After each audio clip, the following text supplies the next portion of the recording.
Why does the A note repeat itself after the 440 hertz becomes when it doubles? Communication as part of the nurturing and conditioning.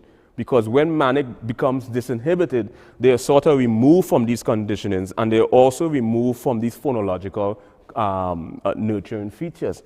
And they become disinhibited, and they take on a new sort of language, a language that's prevalent among teenagers. Sometimes you'll meet someone with manic episode and you'll wonder why they're so chatty. Perception. So you have the conscious mind, you have the subconscious, and you have the pre-conscious, or universal unconsciousness.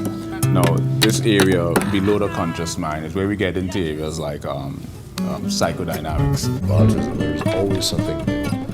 And so, like, do you have any theories on how this manifests in so many kids these days? Because it seems like statistically the numbers have been...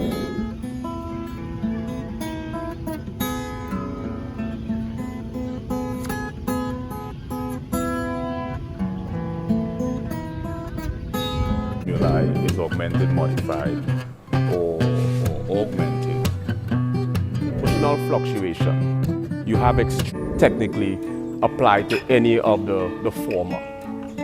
Bipolar 1 is emotional fluctuation.